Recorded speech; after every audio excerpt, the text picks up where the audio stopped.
Hi there. So as I said in previous videos, it is International Long COVID Awareness Day on the 15th of March, and ahead of that I just thought it might be quite useful to just give a little tip a day on what may help with living with long COVID, and these are just things that have helped me, and you might find useful yourself. So I have got this today. So this is a part of my sleep hygiene, and it is a darkened mask. It is Velcro fastening. It can be used for restorative rest as well. It doesn't necessarily need to just be for the sleep hygiene, because it does block out the light. And again, if you've got light sensitivity, so I talked a bit about sound sensitivity yesterday.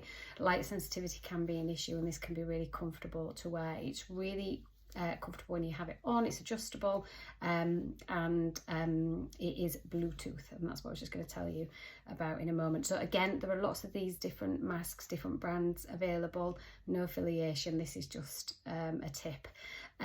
So it is Bluetooth. It powers on, powers off just by clicking on the device. I don't know if you'll be able to hear it.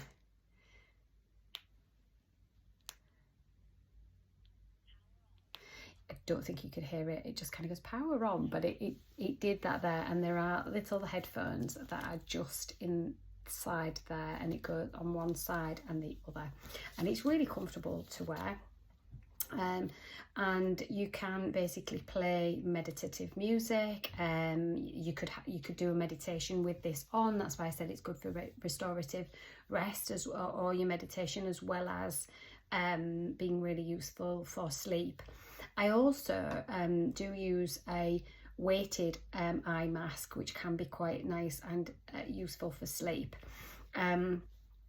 as well, if it's something that you do struggle with, that kind of like head pressure at the front. I found it's quite relieving for that.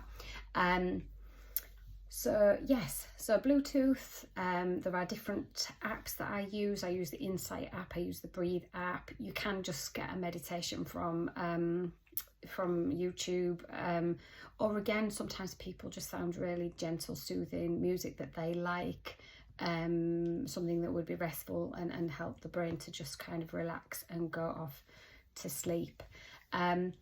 So in terms of additional bits and tips for sleep hygiene, obviously having a regular bedtime and a regular time to get up is really useful.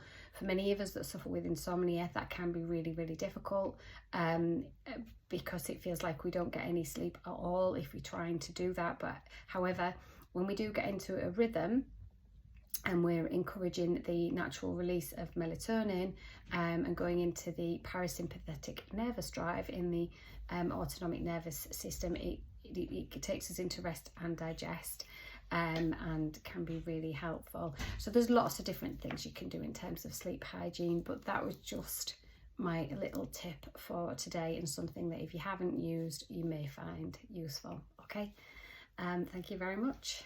One day at a time.